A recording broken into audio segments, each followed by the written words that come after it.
Hello, my name is Joe, and welcome to my channel, Joe's Book and Movie Corner. Today I want to give you my ranking of the 25 Eon James Bond movies. Now, if you are new to the channel, this is a booktube channel. And on this channel, I mostly talk about books. I talk about what I'm reading. I participate in booktube events. I do tag videos. Sometimes I'll do read-alongs and buddy reads and online book clubs, things like that. But I also like to talk about movies. And I'm also a big fan of the James Bond film series. Now, on BookTube, coincidentally, there is also a BookTube event called Dr No-vember where you read spy fiction. And I am planning to read Ian Fleming's Dr No. I haven't read all the Bond books. This is as far as I ever made it into the series, so this will be a reread for me. And then after that, I'll plan on eventually, over the next months or next year or so, I'd like to finish the James Bond series, but I am planning on reading this. And I say coincidentally because around kind of the fall and winter months, this is the time of year that I love watching James Bond movies. I grew up in the 90s and early 2000s watching the Sean Connery and Roger Moore films on, at first it was called TNN and then later Spike TV. And around every Thanksgiving and every Christmas, they would do Bond marathons. And I have very fond memories of going to visit relatives up north in Pennsylvania and just kind of, getting away from the family, finding a TV and watching James Bond movies. So let's go ahead and get started. So this is only the 25 official Eon Bond films. I'm not going to talk about the Casino Royale TV episode. I'm not going to talk about the John Huston Casino Royale, and no Thunderball remake, Never Say Never Again. So just the official movies.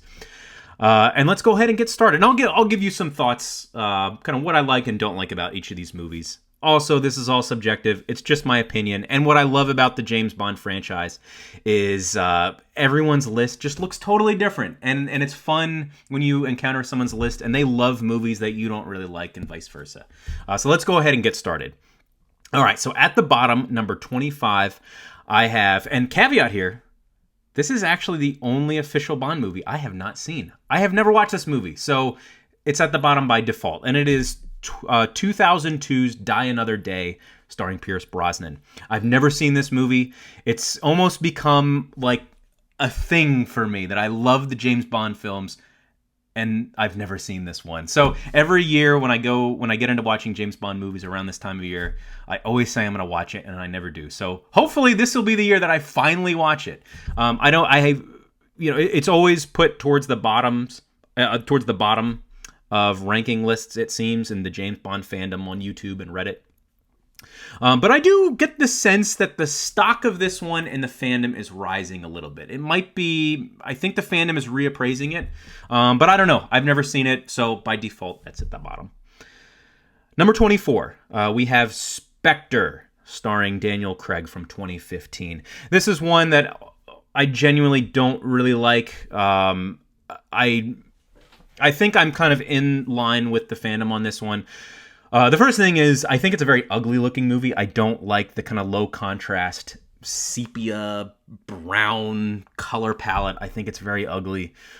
I like the idea of bringing back Blofeld and Spectre. I like that we're getting a kind of a villain's lair. It's the kind of thing that I think since Casino Royale, Bond fans have been wanting a bit more of traditional Bond elements to come back, and they kind of, in the Craig movies, they kind of halfway came back. They never fully committed to like just a basic Bond formula movie.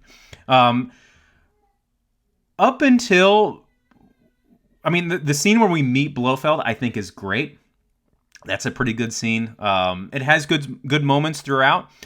Where the film just totally falls apart is, we don't end it at the villain's lair. We then go back to the destroyed MI6 headquarters, and it's all a bit silly as the movie tries to tie in all the other movies together, and it steals a plot point from Goldmember and Austin Powers movie, which is just totally ridiculous and just unnecessary. In the end, it's just kind of a dud of a movie, and it's really disappointing. And I don't really like it overall. Next up, at number 23, From 2021, we have No Time to Die, starring Daniel Craig. Now, this movie is, I like this one a lot more than Spectre. One, visually, I think it's probably I think it's the prettiest looking Bond movie. I really, really like the way it looks. Overall, I like a lot. There's a lot to like here. I don't think the romantic aspect of it works. I think it feels kind of forced, but whatever. I think the action in this movie is a big, big step up from Spectre. I think it's really good. The big problem I have with it is, and I want to outright spoil it in case you haven't seen it, but if you've seen it, you know what I'm talking about. It's the ending. It's terrible. It's ridiculous. They're trying to steal a lot from On Her Majesty's Secret Service, which we will talk about. But a lot of what they take from that movie, it's forced, and On Her Majesty's Secret Service has kind of a shocking ending, but it allows the Bond movies to continue. Whereas this movie, it ends the Daniel Craig movies, and it kind of separates the Craig movies from the rest of the kind of the Bond canon, and I don't like that. I don't like it one bit. We'll talk more about the No Time to Die ending when I get to On Her Majesty's Secret Service, but let's keep going. Number 22, The World Is Not Enough from 1999, starring Pierce Brosnan. Now, I don't really have anything against this movie. It's not my favorite. Doesn't really do anything for me. I mean, if you love this movie, that's great. I don't think it's terrible. One thing that does bug me about it is the villain. He can't feel pain, and you feel like that's going to, that's like a little plot device that's going to come in at the end and maybe make the final fight with Bond a little more interesting. Like you'd think that in the final fight they make that more obvious that he's not feeling pain, but they really don't. They don't use that, I think, to any real degree. It feels like a Chekhov's gun that never goes off. So that's kind of a nitpick I have with it. But other than that, it just doesn't do anything for me. But it's fine. It's fine. Next up, number 21, The Man with the Golden Gun from 1974, starring Roger Moore. Now I'm just gonna outright say this: I love Roger Moore. He is my favorite Bond movie. Even though I grew up in the Brosnan era, I fell in love with the character watching Sean Connery and Roger Moore is my favorite. Having said that, I don't really like this movie.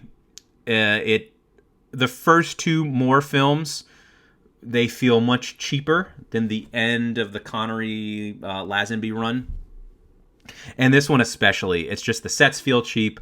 I love Christopher Lee as the main villain, but the sets in his villain lair, they feel very low budget. They feel kind of made for TV. And you expect with that big lair he should have like the standard villain army, and it's just two guys working for him, and it feels very empty. But other than that, it's funny because I have a friend of mine, this is his favorite Bond movie. He loves it. And that's great. I love that, he loves it. I put it towards the bottom, but it's his favorite movie. So, I don't really like it, but it has its fans. Next up, number 20. From 2008, starring Daniel Craig, Quantum of Solace. Now, this is a movie I feel like, if it's not being reappraised by the Bond fandom, I think it deserves a second look. A few years ago, I would have put this at the very bottom, but I rewatched it a couple years ago. This is important. I rewatched it on a much smaller screen, and I think that's important. I'll tell you why. And I think, yes, it's kind of awkward. Tonally, it does not feel like a Bond movie. It's a bit awkward because it's a direct sequel to Casino Royale.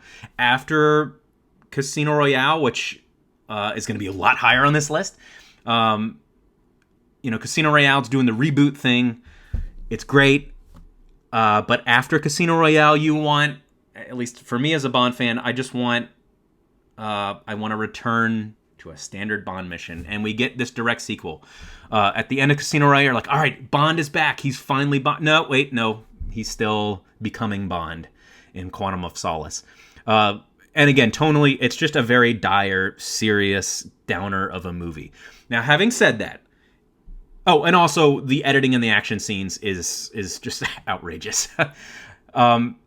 It does not work on the big screen. Now, having said that, if you accept the things that you don't like about that movie, the horrible tone, and the crazy editing. If you just accept those things and watch it on a smaller screen, I think there's a lot to like here. It's a short and sweet movie. I appreciate its shorter runtime. And I also actually appreciate, if you look at the story elements, it actually fits the Bond formula, I think, much closer than Casino Royale.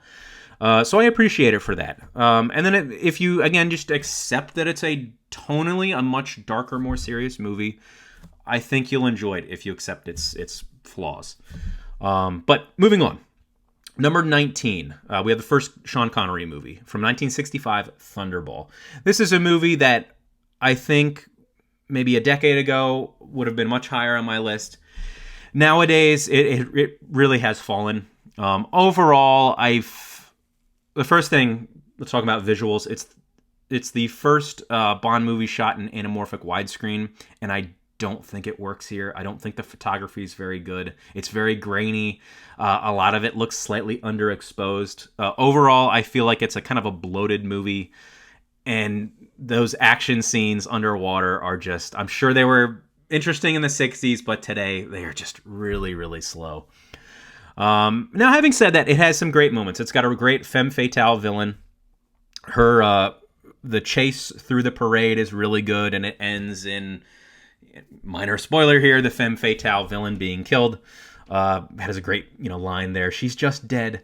Also, it has one of my favorite Bond moments when he's skeet shooting on the beach, and he looks at the shotgun and goes, "I'm sure it's terribly difficult," and hip fires the clay pigeon effortlessly and goes, "Why, no, it isn't." I love that moment. One of my favorite Bond lines. But overall, yeah, I don't like it that much. I do like the Spectre stuff, and I do like the still unseen Blofeld here. Number 18, another Sean Connery movie from 1971, Diamonds Are Forever. This is one that's definitely, I think, on the rise, and I think it is deserving of some reappraisal by the Bond fandom. A lot of people don't like this movie. I find it's Connery's return after his absence for one film. And I think his acting is really good here. And You Only Live Twice, which I'll talk about shortly, he gives a very wooden performance. His charisma kind of drops to zero. I think his charisma comes back in Diamonds Are Forever. It's a bit awkward. It's a 70s movies with Connery, and it feels very 70s. Connery just looks visibly older. He's like heavier, got longer hair. But despite that, I think if you don't like this movie, it begs for a rewatch and a reassessment, I think. Number 17, from 1963, From Russia with Love. This is, I think, another one like The World Is Not Enough. Maybe even more so. A lot of people put this towards the top of their list, and I have no problem with that. I do appreciate its more down-to-earth, grounded nature. I like Thunderball. I like the kind of hidden, mysterious Blofeld. I like how the movies are slowly building up Spectre. But, this movie doesn't really do very much for me. So it's just kind of middle of the road Bond as we approach kind of the middle portion of the list. Number 16 from 1973, Live and Let Die, starring Roger Moore. This is Roger Moore's first film. Like The Man with the Golden Gun, I noticed the lower budget here compared to the end of the Connery run. And this was one of the first Bond movies that I watched all the way through. So it used to be top 3 for me. And then just over the years, it's just steadily fallen. But I think for me personally, I think it's been a while since I've seen this one. I should watch it again this year. And I expect this one to kind of come back up in the list. Overall, it's kind of fallen for me over the years. Number 15, from 1997, starring Pierce Brosnan, Tomorrow Never Dies. So we're kind of middle of the road here for me. I've always liked this one. I saw it late in my kind of Bond watching career. I know a lot of people, I think the general public does not really like this movie, but in the Bond fandom, I think this has been reappraised.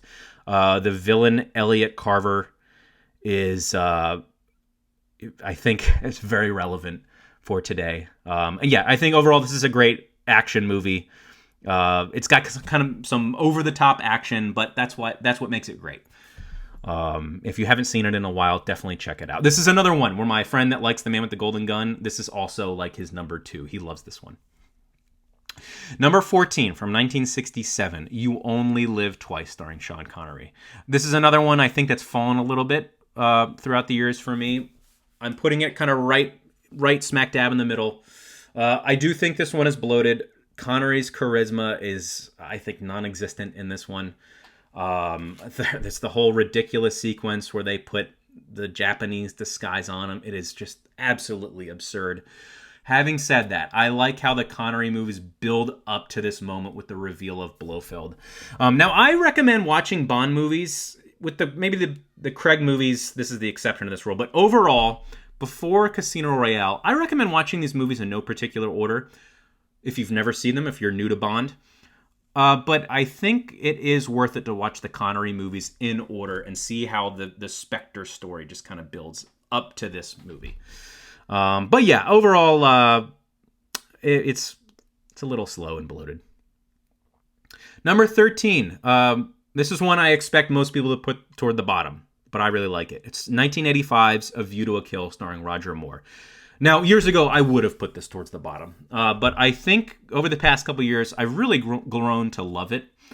It's a very cozy Saturday morning Bond movie for me. It has a great villain. Christopher Walken is amazing, doing kind of a retelling of Goldfinger. He's absolutely psychotic. Yes, Roger Moore is way too old. Yes, he looks weird. He's had some facial work done around his eyes, and it makes his eyes look really bizarre. But there's some moments where it's kind of low on gadgetry, which I appreciate. I mean, I love big over-the-top Bond movies, but then I love kind of more down-to-earth Bond movies. And while this one isn't overall down-to-earth, it's low on gadgetry. I like Patrick Macnee. He has great chemistry with Roger Moore. And I like how Bond actually does feel like he's in danger in a lot of it. Like for example, there's the scene where he's underwater with the car and they think they're drowning him, and he doesn't use a gadget to get out of the situation. He uses quick thinking and he kind of sucks air out of the tire. It's stuff. This movie has things like that in it, which I really appreciate. Next up, number 12, Skyfall from 2012, starring Daniel Craig. Now, this is one that the stock is starting to fall. And I think in Bond fandom, I think also this movie is starting to overall, most people are reappraising this and it's going down in most people's lists. For me, it's kind of remaining in the middle. Gold star, though, for this one. This is where I start calling out, I think, good entry points in the series. If you're new to Bond, with Daniel Craig, obviously Casino Royale is the logical starting point. You could probably watch Skyfall as your first Bond movie and really enjoy it. Overall, it's a really good, fun movie. I think as a Bond fan, though, I'm saying this again, with Casino Royale, Casino Royale did something different and it was fresh and new. But after Casino Royale, you want a return to form. And the Craig movies they're kind of always halfway in returning to form. And this is the movie where it's just kind of, there's something off about it. Quantum of Solace, at the end of Casino Royale, okay, Bond is back. He's Bond. Oh, wait, no. Quantum of Solace, he's still becoming Bond. He's still the young agent. At the beginning of Skyfall, well, we missed him becoming Bond. Now he's old man Bond. And the movie is very self-reflective. And is Bond still relevant? Of course it's still relevant. I'm in the theater watching it. Don't ask, am I still relevant? Yes, you're still relevant. Take my money. I'm annoyed that the movie is kind of meta like that. But then it's weird. At the end of the movie, he had all these Bond adventures, presumably, and he's old man Bond. But, oh, wait, no. Now we got the cushiony door, and we're back to the older, more traditional M, and now Bond is back. It's just kind of all over the place. I also think it's a mistake, maybe, to get a more big-name director like Sam Mendes. And this is a nitpick. If you're new to Bond, you're going to be like, Joe, what are you talking about? Um, the Craig movies messed with the gun barrel. I'm annoyed that the gun barrel is still at the end of the movie now. And the reason is they were going to put it at the beginning, but from what I've heard is, well, the first shot is Bond in the hallway, and it's too similar to the gun barrel, so we're going to move the gun barrel. No. Like, when you get kind of more of a big name, more auteurish director, I don't know if I'd really call Sam Mendes an auteur director, but if you get a big name director, he's going to do things like that. No. This is a job for hire. Put the gun barrel at the beginning. If your first shot doesn't make sense with the gun barrel, change your first shot. Small nitpick, small rant over. But like I said, gold star for this one. This is a great entry point if you're new to Bond. And also, I think Roger Moore himself loved this movie. All right, so next up, number 11 from 1983, Octopussy. This one, I think, maybe divides fans. I think this is a well-balanced Bond movie. It's well-balanced in that it has very down-to-earth elements. It's got a very Cold War-based plot. Usually a Cold War Bond, a Bond movie that is strong in its Cold War elements, usually feels a little more down to earth, but it also has more over the top elements. For example, like Octopussy's her fighting women troop that fly in on missions on hot air balloons. I mean, that's bonkers and ridiculous, but the Cold War elements also make it more grounded. Yes, people complain about Roger Moore in the clown costume, but in the moment, it actually kind of makes sense. And that scene where he's in the clown costume, the whole sequence is actually really good. And also, this movie, it has a moment that I really love from Moore. I love his more violent moments. Roger Moore is known as the more campy, silly Bond. And overall, I agree, except he has moments that are really violent. When he shoots that guy in the head, and it's just this, I think it's like an East German soldier or it's a Soviet soldier.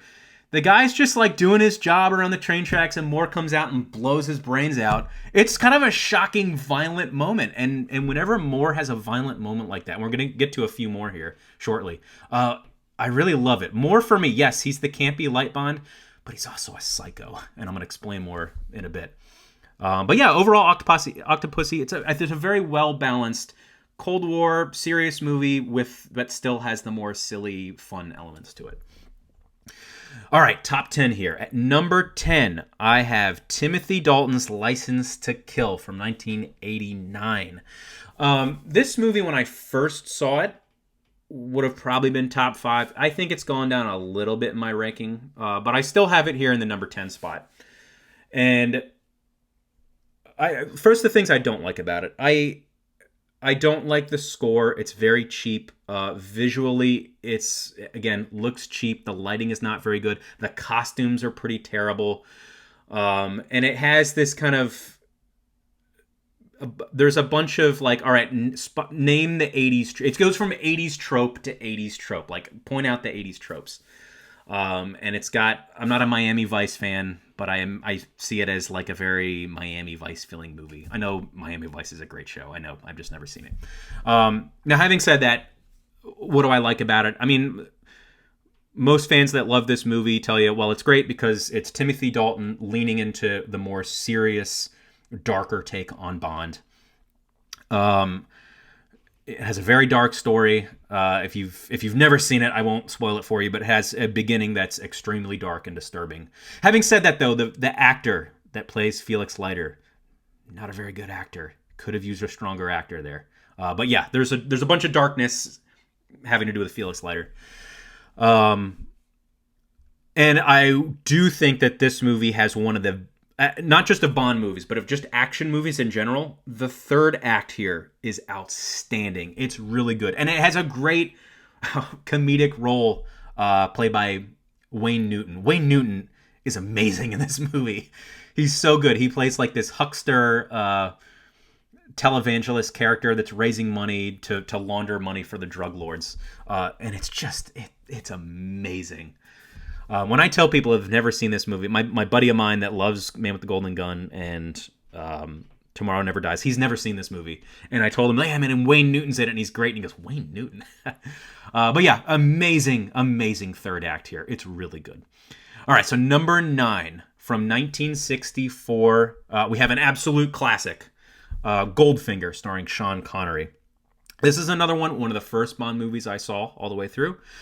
At one point, with Live and Let Die, this probably was in my top 3, but it's fallen a little bit over the years. But yeah, it's an absolute classic. Another gold star movie. If you're new to Bond, this is a great entry point. It's the third Bond movie, and it's the first one where they really solidified the Bond formula, and it kind of has all those classic Bond elements finally come together in this movie. So you can't go wrong with Goldfinger. Now, it is... I'm saying it's a gold star movie. Hey, you should watch it if you're new to Bond. It is an early 60s movie. I think the pace does kind of drag a little bit for me now. And I also feel, maybe on your first watch you won't notice this, but as you rewatch it, the plot of this makes no sense. It's very, very easy to nitpick a lot of the decisions here by the protagonists. I mean, the Bond allies, I won't go into it, but they really let Goldfinger get very far along his plot. They could have stopped him a lot sooner. It doesn't really make sense for me. But like I said, it's a classic. It's a great entry point into the series. At number 8, we have from 1995, GoldenEye, starring Pierce Brosnan. So this is another movie I think that gets a gold star for being a good entry point for newcomers to James Bond. It's less dated than the previous film, License to Kill. It feels much more modern. It's got a great villain in Sean Bean. And it's got, I think, a plot that nicely closes the door on the Cold War. And it shows that Bond is going to continue on after the Cold War. I mean, with James Bond movies, with the exception of the Daniel Craig movies, continuity in James Bond is never a big thing. In fact, I'm with the fandom here, trying to have an increased sense of continuity with Daniel Craig's movies is a big mistake with James Bond. I mean, I see new Bond fans on the James Bond subreddit asking, like, trying to make sense of the continuity. Don't even bother. It's a loose continuity. There are sometimes callbacks to earlier films, but it's an episodic series, and you should be able to watch them in any order. Having said that, this movie showed that Bond is going to continue past the Cold War. And yeah, I think it's just an all-around great film. I also love the score. Some people might not like it. It's a little bit different. But yeah, this is just a great movie that has aged very, very well. And yeah, I love it a lot.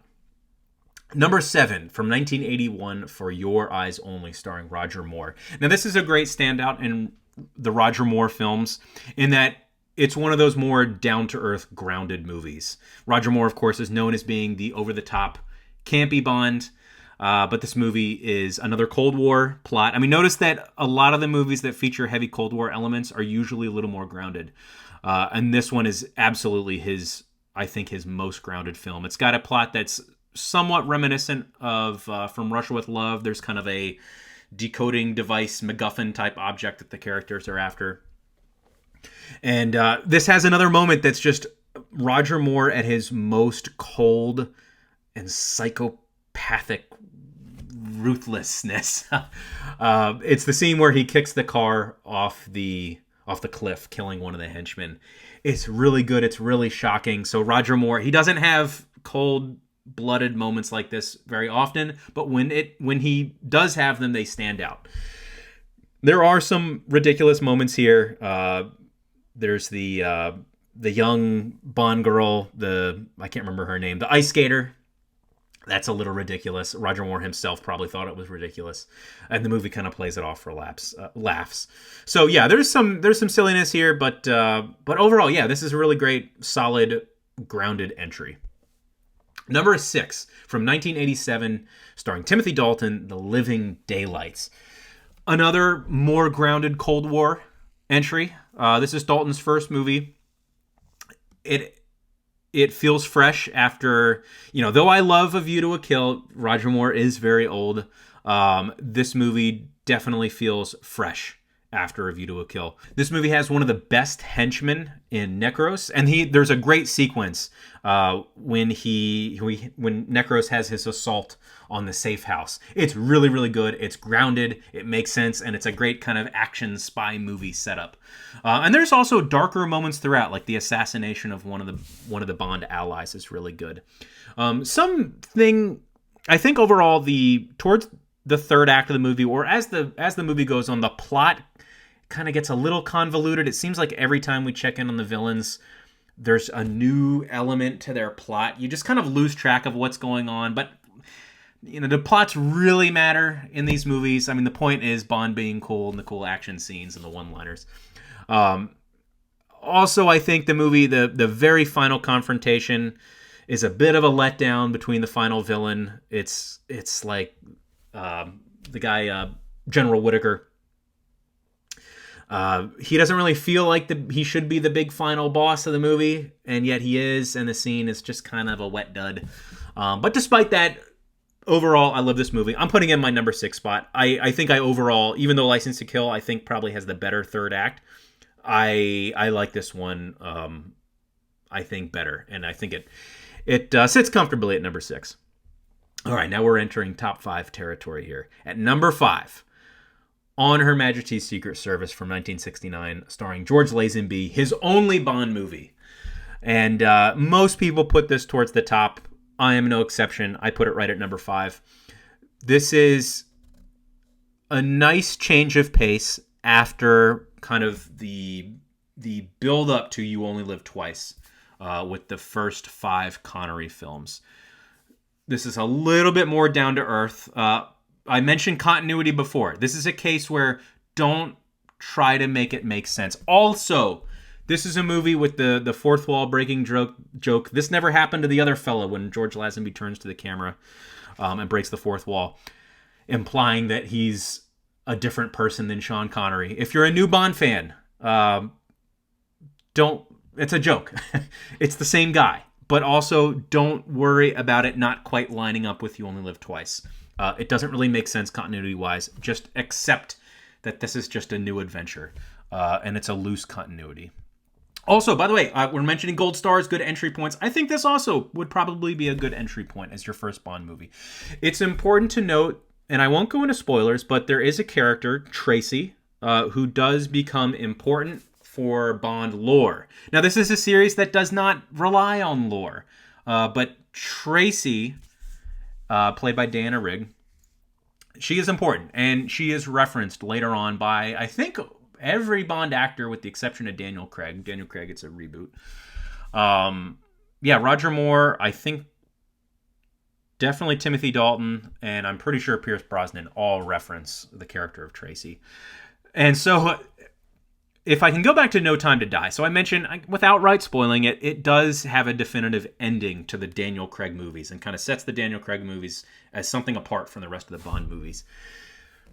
Now, for the next movie, one, I hope that Amazon doesn't try to do spin-offs and go back in time, and I think Bond should be current. I hope they don't start remaking movies and go back to the 60s or even the 50s. I hope they don't do that. I hope they don't have spin-off movies. So one thing that they could do, I think they will be lighter in tone the next run of Bond movies.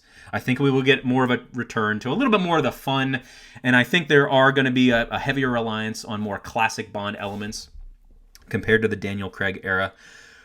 One thing, now they're not going to do this. You could make a direct sequel to No Time to Die. I think it's, if I'm not mistaken, I haven't read this far into the books, but I think it's The Man with the Golden Gun could set up a potential big reintroduction of Bond with a new actor, and you could make it a direct sequel of No Time to Die and just lean into the ridiculousness of that, to lean into a lighter era. They won't do that. That would be crazy. Would it? That'd be crazy, right? Or maybe it would be awesome. I don't know. They're not going to do that. So what I actually hope that they do, I hope they just go back to business as usual and they make some reference. So they ignore the Craig movies, no Vesper Lind. and I hope that they make some reference to Tracy, almost like a blink and you miss it reference to the character of Tracy. That would make me happy. That kind of ties it all back together to earlier Bonds. And then what you could do, so this is bad for the world, but the Cold War, it seems like it's kind of back on with the West and Russia. But, you know, silver lining, maybe they'll bring back kind of a Cold War element to the Bond films. So, hey, maybe it's good for the Bond films that the Cold War is kind of back. So, yeah, maybe with the new Bond films, there could be that return to a Cold War element, but with a more modern sensibility to it. And then maybe it would be nice to, like, reference Tracy and reference On Her Majesty's Secret Service and just kind of bring back that idea of a floating continuity, a loose floating continuity. All right, so number 4 from 2006. I've referenced it before in this video, but we finally get to Casino Royale starring Daniel Craig.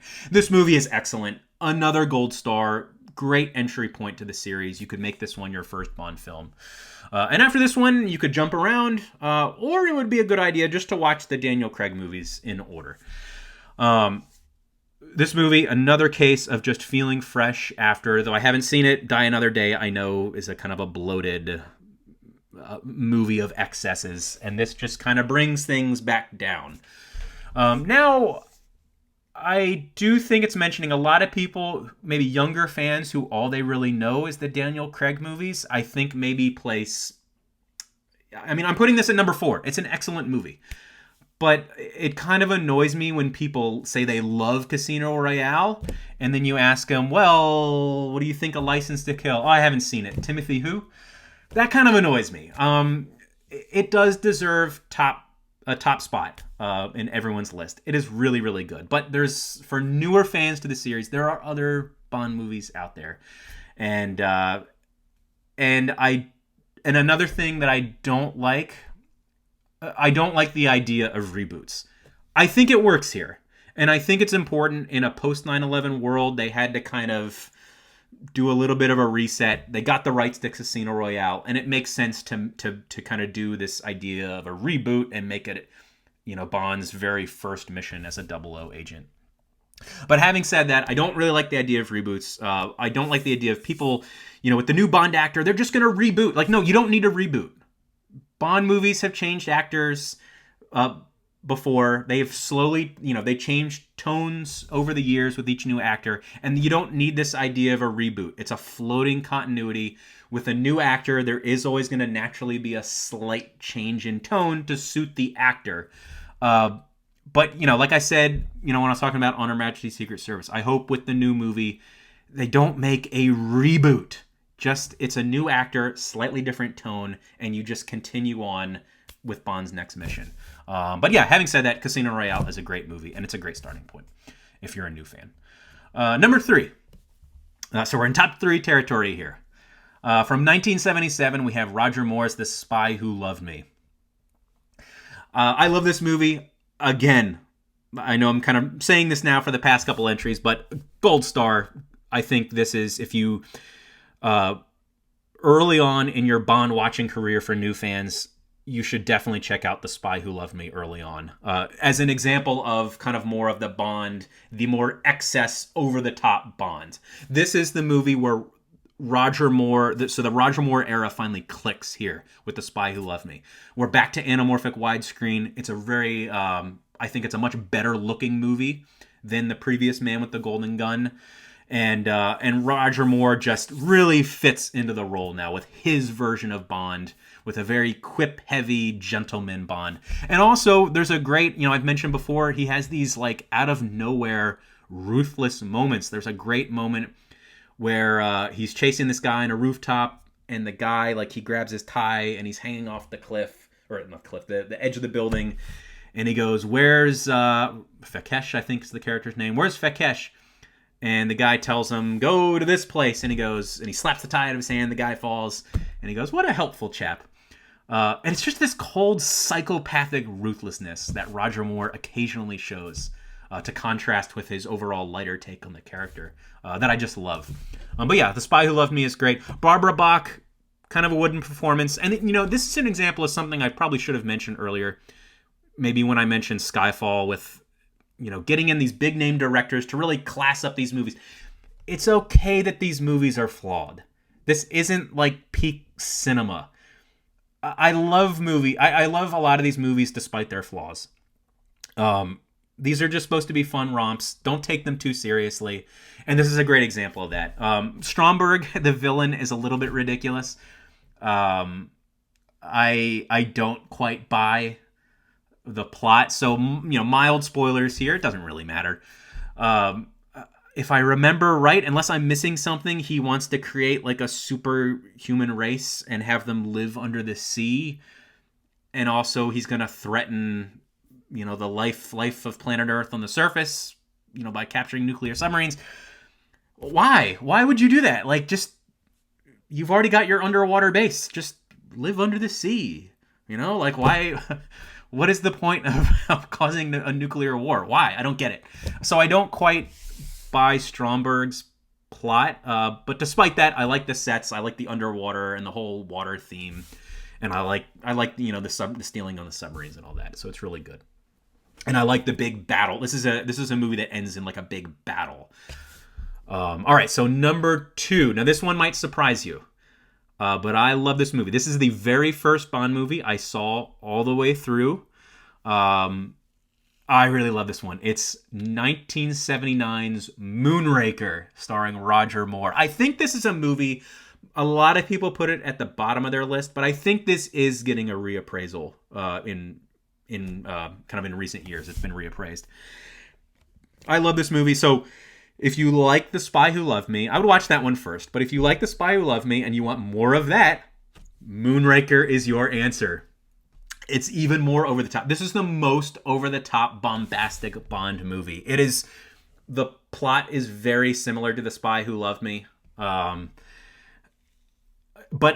as far as believability here, I think the Hugo Drax's plot makes more sense here. I believe that he has a secret army and a secret cult following. The plot is so over the top. It does threaten life on planet Earth.